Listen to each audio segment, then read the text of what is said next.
Hello guys, how are you all. So आज जैसा कि आपको स्क्रीन पे दिख रहा है ये फॉर्म, ठीक है। तो ये कह लीजिए एचटीएमएल कोर्स का एक बहुत छोटा सा प्रोजेक्ट है, लेकिन हाँ इसमें मैं थोड़ा सा सीएसएस भी इस्तेमाल करने वाला हूँ, ठीक है।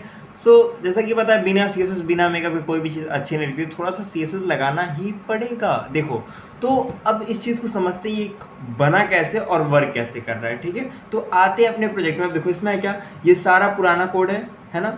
उसी के साथ साथ ये स्टाइल है, स्टाइल पे ज़्यादा फोकस नहीं करते हैं, स्टाइल को हम हाइड करते हैं। समझते हैं एचटीएमएल का पार्ट। देखो यहाँ पे क्या लिखा है, this is a working contact form to receive email, ठीक है। You replace your access key with actual key, ठीक है। आप इसको रिप्लेस कर सकते हो, ऐसी तमाम चीज़ें इसको हम समझाते हैं। अभी है क्या, देखो लिखा है डिव क्लास, हमने क्या बनाया, कॉन्टैक्ट इन्फो नाम का।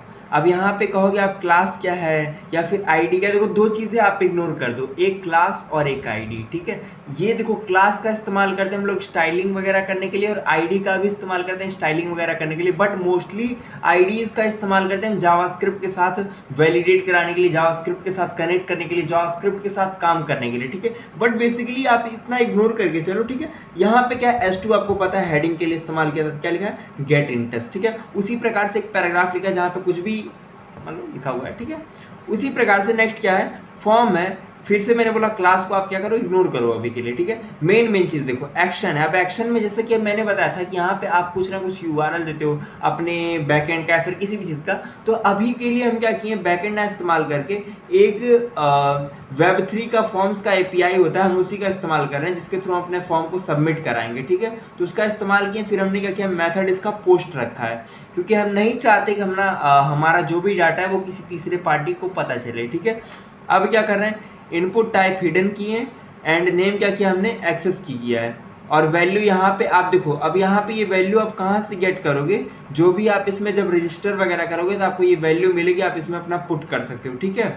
अब देखो नेक्स्ट क्या है, value new contact form submission, और जो भी हो सपोज दैट आप यहाँ पे लिख सकते हो, ठीक है।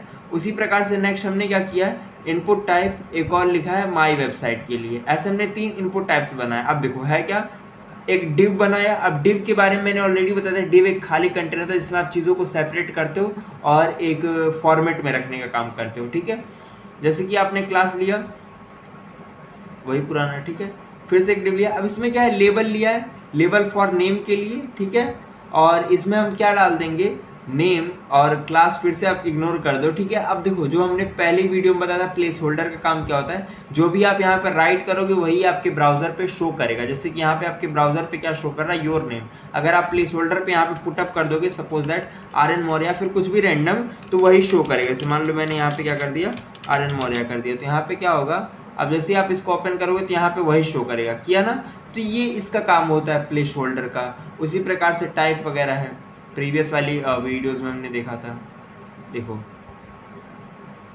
Div form group, next thing वही सेम, ईमेल बनाया अपने, ईमेल के लिए बताया, प्लेस होल्डर दिया वगैरह वगैरह। देखो अगर एक कॉन्सेप्ट आपने समझ लिया ये ऊपर का, तो बाकी की जो भी चीज़ें हैं आपकी एज इट इज सेम ही है, ज़्यादा कुछ डिफरेंस नहीं है, ठीक है। उसी प्रकार से फ़ोन नंबर के लिए, मैसेज के लिए, ठीक है। लेकिन देखो मैसेज के लिए जो हमने लिया है उसके लिए हमने क्या लिया, टेक्स्ट एरिया लिया। क्यों, हम चाहते तो इनपुट भी ले सकते हैं, लेकिन टेक्स्ट एरिया क्या होता है, बड़ा, जिसमें आप बड़े बड़े मैसेज को पुटअप कर सकते हो, ठीक है। अब देखो लास्ट में हमने क्या किया, एक बटन बनाया जिसके अंदर हमने क्या पास कर दिया, टाइप सबमिट बता के सेंड मैसेज। अब इस पर हम जाते हैं और क्या करते हैं, इसको ट्राई करते हैं। हमने क्या किया, RN मौर्य फिलअप किया, सपोज दैट RN लिखा, ईमेल में हमने RN@gmail की जो भी मान लो, और नंबर मैंने डाल दिया ऐसे रैंडम, ठीक है। और मैंने क्या किया, एक ये लिखा ऐसे रैंडम, और मैंने क्या किया, यहाँ से सबमिट किया। तो यहाँ पे क्या हो जाएगा, आपका फॉर्म जो है, एक second, internet I think disconnect हो गया, just wait a little bit. एक काम करते हैं, इंटरनेट कनेक्ट करते हैं, हाँ मे भी अभी चलेगा, ठीक है। वो थोड़ा सा इंटरनेट इशू था, देखो कनेक्ट कर रहा है।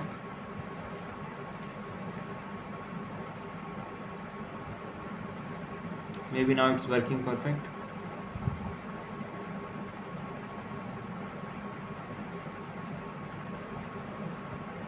यहाँ पे देखो क्या है ना, फॉर्म सबमिटेड सक्सेसफुली। अब वापस से आप गो बैक करके जा सकते हो, ठीक है। लेकिन एक चीज़ और देखो, अगर मान लो मैंने इसको रिफ्रेश किया ठीक है। ये सारा डाटा जो था इसको मैंने रिमूव करके मैंने वापस से अगर इसको सेंड किया तो यहाँ पे आप देखोगे बिना मतलब का सेंड हो जा रहा है, मतलब ये वर्क कर रहा है। लेकिन ऐसा नहीं ना होना चाहिए। अगर यूज़र को आप कोई फॉर्म बना के दे रहे हो, कोई कॉन्टैक्ट का फॉर्म बना रहे हो, तो वो सारे डाटा को अगर फिल करे तभी वो सबमिट हो। तो इसके लिए हम क्या करेंगे, एक और चीज़ लगा सकते हैं, एक एट्रीब्यूट आता है प्री डिफाइंड जिसका नाम है रिक्वायर्ड करके। अब ठीक है, देखो अगर मान लो मैं नेम लिखा हूँ तो नेम के पास मैं एक एट्रीब्यूट लगा दूँ जिसका नाम है रिक्वायर्ड, तो उसके लिए लिखूंगा REQ रिक्वायर्ड, लगा दिया। इसी प्रकार से अगर आप देखोगे तो ईमेल के लिए भी मैं लगा दूं क्या, REQ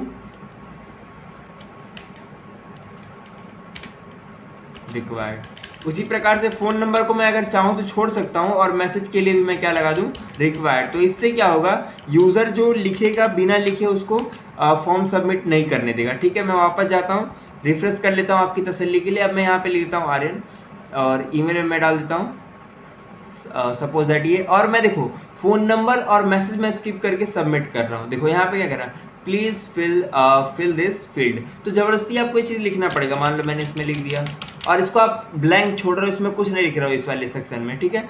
और हम क्या करते हैं, सबमिट करते हैं, तो यहाँ पे आपका फॉर्म क्या हो जाएगा, सबमिट हो जाएगा। देखो एक चीज़ और आपको सीखने को मिली, मतलब आपको बिना जावास्क्रिप्ट के साथ अगर आपको वैलिडेशन कराना है, फिर कोई भी चीज़ करना है, तो वो ऑलरेडी HTML के अंदर ऐसे ऐसे एट्रीब्यूट्स बने हुए हैं जिसके थ्रू आप इजीली कर सकते हो। ठीक है, तो ये सारी चीज़ें हैं जिसको आप समझ सकते हो। ठीक है,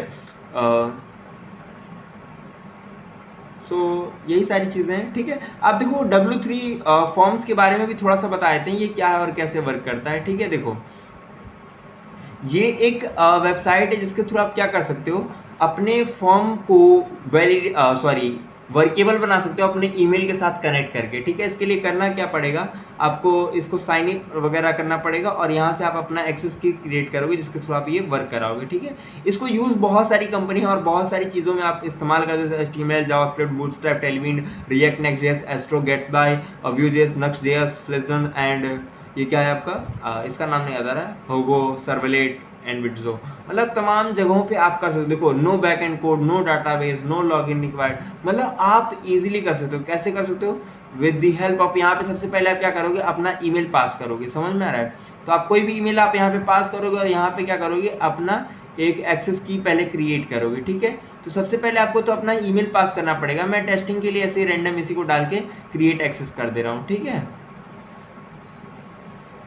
अब देखो यहाँ पे जैसे ही आएगा तो आपका ये आ गया ना, तो आप इसका इस्तेमाल कर सकते हो। अगर यही आप देखोगे तो जावास्क्रिप्ट के साथ भी जा सकते हो, यही देखोगे तो आप रिएक्ट के साथ भी जा सकते हो, और अदर टूल्स के साथ अगर आपको जाना है तो यहाँ पे मोर पे जाके आप इसको पढ़ सकते हो, जो भी इसका डॉक्यूमेंटेशन वगैरह है। ठीक है, देखो इसके बारे में प्रॉपरली जो भी चीज़ें लिखी हुई हैं, जैसे मान लो एस्ट्रो के साथ जाना है, नेक्स्ट के साथ जाना है, मतलब आप किसी के साथ कर सकते हो। ठीक है, किसी के साथ जा सकते हो, सब पे चलेगा ये। ठीक है, ईजी है, आप इजीली कर सकते हो। सो बहुत सारी चीज़ें हैं। ठीक है, इसको बड़ी बड़ी कंपनियां सपोर्ट करती हैं, Vercel, Netlify, AWS, GitHub, Digital Ocean, Cloudflare, GoDaddy, मतलब तमाम जगहों से ये सपोर्टेड भी है, मतलब अच्छा आप इस्तेमाल कर सकते हो। ठीक है,